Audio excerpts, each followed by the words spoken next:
Mbola manantitra trano fiarabanantsika amin'ny anaran'ny tompony havana ary tononona indray ny fahasoavana sy ny fiadanana ho amintsika isam-batan'olona sy isanankonana tafavory amin'ity alahady atsiarovana manokana ny ankonana eto amin'ny fitandremana misy antsika ity.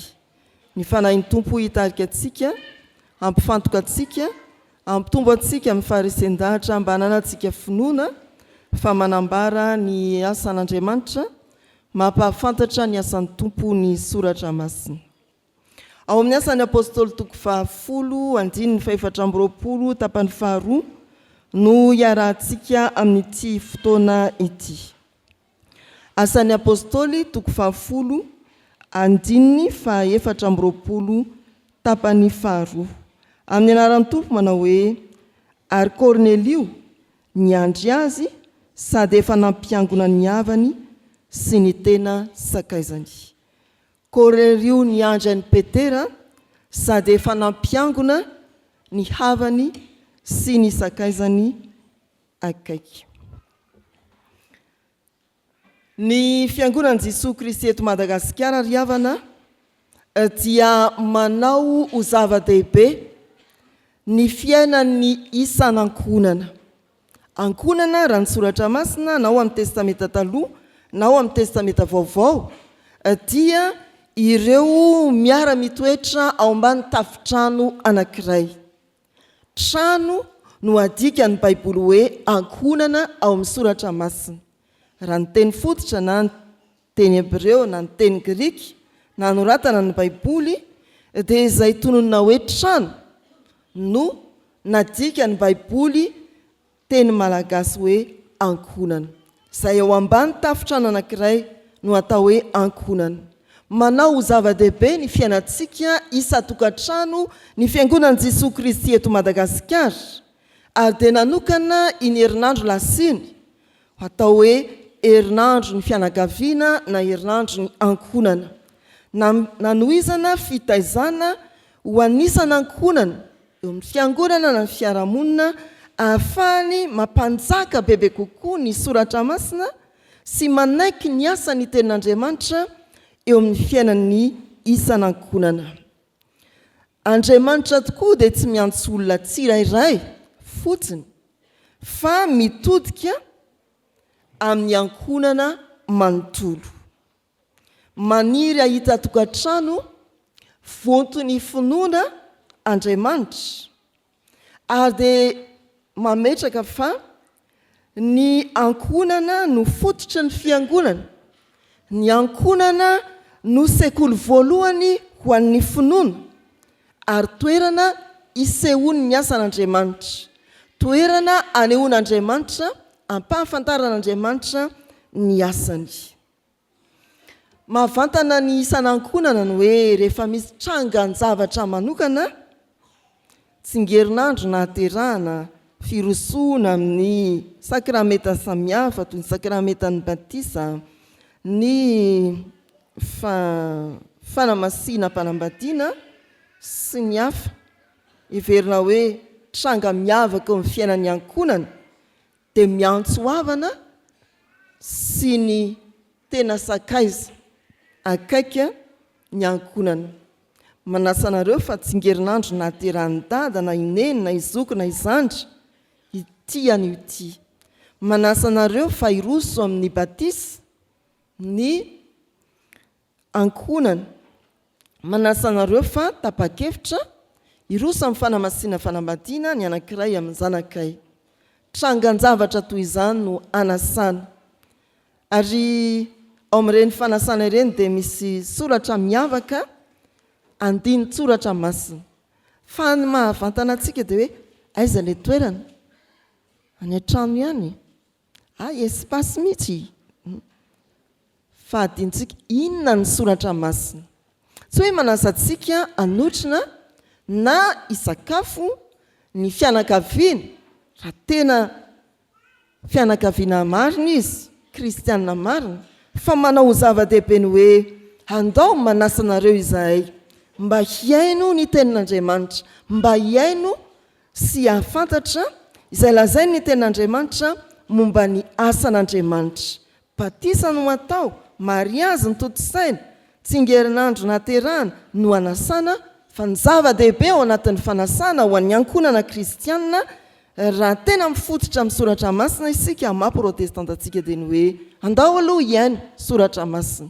Indraindray moa ry havana rehefa mariazy dia tsy makany am-piangonana, tonga dia any amin'ny espasy. Dia misy fetsifetsy mimpanasa hoe tsy lazaina raha tsy atao am-piangonana ilay toerana andianana amin'ny sakafo. Soratra masina zava-dehibe ry havana. Rehefa miasa Andriamanitra dia tsy mba manafina ny zavatra tiany atao izy. Ary izany no hitantsika eto amin'ny tantaran'ny Kornelio. Arabaina manokana izay mpisehatra eo amin'ny tafika na ny fandriampahalemana fa Kornelio izany dia kapiteny mpitary tafika Romanina, mpivavaka tsara ary novangin'ny tompo ao anatin'izao perikopa izao. Tsy niandry ny afatry ny tompo izy hoe ay ho avy zany araka ny fahitana hitako, fa nanasa ny havana izy, nanangona ny ankonana izy ary nasain'ireo mba hiaino ny tenin'Andriamanitra. Mampianatra antsika zany fa tsy ho antsika irery ny soratra masina sy ny asan'Andriamanitra ao amin'ny tenin'Andriamanitra, fa ho antsika sy ny ankonantsika. Ny asan'ny apôstôly toko 10 ary araky ny hitantsika ao amin'ny baiboly manoloana antsika dia milaza momba n'ity Kornelio ity. Manomboka any amin'ny 1 fariparitany eo, iza moa Kornelio, kapiteny tao amin'ny antokony atao hoe italiana, fanjakana romanina zany, ary ny toem-panahiny sy ny ankonany dia mpivavaka tsara sady mpanao fiantrano izy ireo. Eo amin'ny 2 sy ny 3. Fa tamin'ny ora 5 zany hoe tokony tamin'ny 3 ora tolakandro, raha ny fanisana ora amin'izao fotoana izao ho antsika, fa io fanisana ora jiosy, eo amin'ny 3 dia nahita fahitana izy ka nisy anjely namangy azy, Kornelio, efa miakatra eo amin'Andriamanitra ny fivavahanao sy ny asa fiantranao. Ka izao no izy, misy lehilahy miara-mipetraka amin'ny Simona mpandokoditra any Jopa. Ampanalao aty aminao izy, fa misy zavatra tian'Andriamanitra ho lazaina anao. Izay ilay tantaran'ny Kornelio. Tamin'izay hoy ny soratra masina eo amin'ny 7, raha voalasa ilay anjely hitany tao amin'ny fahitana, dia naniraka olona anankiroa izy, niampy miaramila mpivavaka anankiray, mandihana alaovy zany Petera, monina ao amin'ny Simona mpandokoditra izany, ka ampakany eso aty fa izay ny fahitana hitako, misy zavatra tian'Andriamanitra ambara amiko. Dia nandeha nihiraka, raha mijery ny saritany sika dia mandidina ny 80 kilometatra miala eo Jopa makany Kaisara, niainga tany Kaisaria fa tsy Kaisara, nihiraka nakany Jopa hitady an'i Petera. Rehefa hita Petera, ny ampitsony iny niverimberiny zany teny zany atao amin'ity toko 10 ity. Rehefa tonga tany Jopa izy ka nahita an'i Petera dia nanambara hoe mitady anao Kornelio. Fa i Petera tamin'io efa nahita fahitana koa, tokony tamin'ny 12 atoandro ny ampitsony nahitany Kornelio ny fahitana, dia nanambaran'ny tompo hoe aza mifidifidy zavatra hohanina tsony fa izay efa namasin'Andriamanitra dia hano. Te ilaza Andriamanitra tamin'ny Petera hoe Andriamanitra dia manokatra ny varavarany famonjena, tsy ho an'ny jiosy ihany fa ho an'ny jentilisa koa. Mandihana fa isy io lahakanao ho any amin'ny Kornelio. Eo ary havana no mitranga izay ambaran'ny soratra masina eto ambany masitsika. Rehefa nahita ny fahitana Kornelio, eo ampiandrasana any Petera dia efa namory ny havany sy ny sakaizany, ny tena sakaizany. Inona no afatra avy amin'izany? Ny voalohany, miasa ho an'ny ankonan'Andriamanitra. Ankonana mivavaka ary mpanao fiantrano no novangian'Andriamanitra tamin'ny alalan'ny Petera. tsy kisendrasendra ry havana ka hoe Kornelio ihany na ny ankonana sasantsasany ao amin'ny soratra masina no nivangin'Andriamanitra fa manomboka ny amin'ny Genesis isika dia efa najoron'Andriamanitra izany atao hoe ankonana naka ny sitrapony raha nandrafitra ny fanambadiana lehilahy iray sy vehivavy iray izy ankonana tian'Andriamanitra nandroso tao amin'ny Noa hanavotana n'izao tontolo izao rava nanenon'Andriamanitra raha nanao izao tontolo izao satria niaratsy ny zanak'olombelona dia navotany Noa 7 mianaka izy mivady sy ny zanany nandeha tsororoto ao amin'ny sampy fiara 7 sy 9 ao amin'ny Genesis fa mbola mitsinjo ny ankonan'Andriamanitra ao amin'ny tantaran'ny Josoa 4:12 izay natao ho fototra izao fiantsona ny ankonana izao Josoa dia natsiaro ny vangin'Andriamanitra ka nijoro ho vavolombelona ny hoe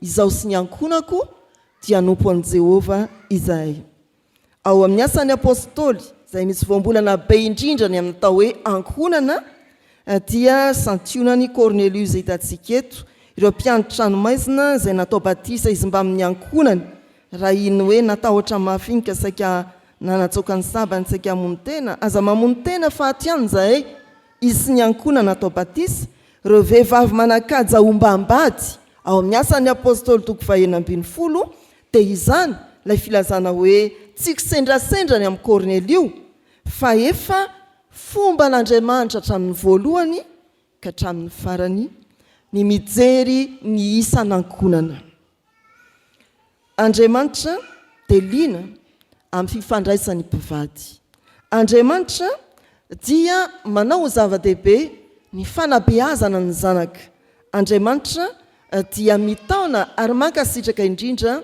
ny fiombonan'ny ankonana na fianakaviana antony ry havana iantsona itony atao hoe alahady ny ankonana itony misaotra andreo 2:10 amin'ny 700 mahery izay mahatakatra ny hevitr'Andriamanitra momba ny atao hoe ankonana ny fanomezan'ny tompo lanja ny ankonana ka solo tenan'Andriamanitra miantso ny ankonana hankasitraka ny fisiny any anisa tokantrano ny fiangonana raha miantso itony alahady ny ankonana itony fa ny faharoa koa ry havana ny soratra masina dia mampahafantatra ny asan'ny tompo na dia nivavaka azy Kornelio tia antra ary mpanao asa soa enon'Andriamanitra ary hitan'Andriamanitra izany saingy tsy ampy matoa ny tompo niseho tamin'ny Kornelio ray mpianakaviana ary naniraka ny Petera tsy ampy no hoe mivavaka fa tsy maintsy ao ny tenin'Andriamanitra raha vavaka ihany mantsy no iainantsika mpanao soa fotsiny isika fa tsy misy tenin'Andriamanitra dia maina izany izay ny fampianana tamin'ny latsinainy io tenin'Andriamanitra io no rano mikoriana mamelona ny fiainan'ny ankonana maina ny ankonana tsy misy soratra masina ary tsy mahafantatra ny asan'Andriamanitra izy na dia milofo miasa manao fiantrana sy mivavaka azy mbola nateven'Andriamanitra ny fiainam-panasarobidy tao amin'ny Kornelio sy ny ankonany naniraka ny Petera izy ilaza ny soratra masina hanambara ny famonjena tao amin'ny Jesosy Kristy rehefa manaraka ny vaky-teny sika dia izany indrindra nanambara ny Petera latsaka tao amin'ny Kornelio sy ny ankonany ny fanahy masina ary ho Petera hoe ataovy batisa izy menakavy ry havana malala rehetra amin'ny tompo ny tenin'Andriamanitra no manambara ny asa-pamonjen'Andriamanitra tsy ny fiazakazahantsika mamonjy fanompompivavahana na mivavaka isam-batan'olona sy isa-tokantrano tsy ny asa fiantrana ataontsika na ny fandraisantsika adidy aty amin'ny fiangonana loatra ny inona ireny dia vokatry ny fahafantarantsika ny asa-pamonjen'Andriamanitra ny asa-pamonjen'Andriamanitra izay torihina amin'ny alalan'ny teny ry ankonana malala ny fanontaniana dia ny hoe tena ao amin'ny tokantranontsika ve ny tenin'Andriamanitra tena mandre tenin'Andriamanitra isan'andro mandrakariva ve ny isa tokantrano tena miaina amin'ny tenin'Andriamanitra ve sa mpivavaka fotsiny ihany sa mpanao adidy fotsiny ihany maina ny tokantrano tsy misy tenin'Andriamanitra. Izany mbola antom-panirahana mpitandrina na mpanompon'Andriamanitra hanambara ny soratra masina amintsika mba tena holonaka ny tokantranontsika, hoentika ny soratra masina ka havokatra be hamirapiratan'ny voninahitr'Andriamanitra isika. Amin'ny fiainam-panompoana ry havana, aza tazonina ho anao irery ny finoana fa atombohy amin'ny ankonanao ny fizaran'izany mba ho tanteraka ny teny fikasan'ny tompo manao hoe ahoana ilay sitrapon'Andriamanitra. Minoany Jesosy tompo dia ho vonjena ianao sy ny ankonanao. Antsoa ny hafa mba hiara-mandre ny soratra masina manambara ny asan'Andriamanitra. Ny fanompoana marina dia tsy hoe ianao irery tonga aty am-piangonana, fa ianao sy ny ankonanao, ianao sy ny mpifanila-bodirindrina aminao, ianao sy ny mpiara-miriry aminao eto amin'ity zao tontolo zao ity. Ianao sy ny ankonanao efa mino hitaro ny ambaindain'ny fiangonana sy ny filazantsara. Antsoa ny hafa mba hino izy sy ny ankonany ary andray famonjena. Amin'ny fiainam-pianakaviana ataovy ho zava-dehibe ny fampanjakana ny soratra masina eo amin'ny fiainantsika, eo amin'ny fanapahan-kevitra ny fianakaviana, eo amin'ny fanapahan-kevitra ny tsirairay. Ataovy ena ao anatin'ny tokantrano ny tenin'Andriamanitra. Raha mivoaka ny tokantrano isika dia mba afaro tenin'Andriamanitra ny vadinao, ny zanakao. Iny hoe tenin'Andriamanitra androany zao ilay izy, sao adininao. Ino no fanilony tongotra sy fanazavana ny lalana. Aza mivoaka ny tranon'Andriamanitra raha ny tranonao raha tsy efa nandre tenin'Andriamanitra, raha tsy efa nandray tenin'Andriamanitra hitary-dalana anao. Misy manana fahazarana ny mpianakavy hoe tsy mivoaka ny trano raha tsy mifanoroka. Ie, tsara izany. Fa manomboka izao nandalo ny alahady ny ankonana tantarany Kornelio isika. Atao fifalinany hoe mampita tenin'Andriamanitra ho an'izay hivoaka ny varavarana isika isa-tokantrano. Ny tantarany Kornelio ry havana dia tsy mijanona fotsiny eo ny hoe izy sy ny ankonany dia natao batisa, fa te ho tonga na te hitondra antsika isan'ankonana mba toy izany koa.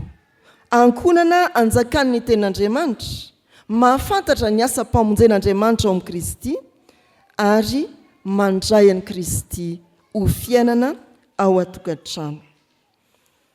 Jesosy Kristy no manova ny fiainan'ny ankonana, mampisy aina vaovao ny ankonana amin'ny alalan'ny teny. Mety hoe efa mpivavaka tokoa isika isan'ankonana, mety hoe tena antra olona tsara fanahy, mirindra sy milamina ny ankonantsika, kanefa tsy ampy izany. Io Petera mbola irahan'ny tompo indray hanambara ny afatra amintsika isan'ankonana. Te hiditra ao an-tranontsika ny tenin'Andriamanitra, aza soloana teny hafa. Te hiditra ao an-tranontsika ny tenin'Andriamanitra, aza sakanana ambaravarana, ampanjaka ho feno sy tanteraka isan'andro ary ho mandrakizay eo amin'ny fiainantsika isan'ankonana ny tenin'Andriamanitra. Sokafy midanadana ho an'ny tenin'Andriamanitra ny tokantranontsika. Ny teny tonga nofo miara-monina amintsika izany hoe raha tambatra, sokafy hidanadana ho an'i Jesosy ny tokantranontsika. Angony ny ankonanao hanatona an'Andriamanitra. Avelao ampahafantatra ny asan'ny tompo eo amintsika isan'ankonana ny soratra masina. Hoy Josoa manao hoe izaho sy ny ankonako hanompo an'i Jehovah izahay. Hanompo ny tompo omban'ny tenin'Andriamanitra ny ankonanao. Amen.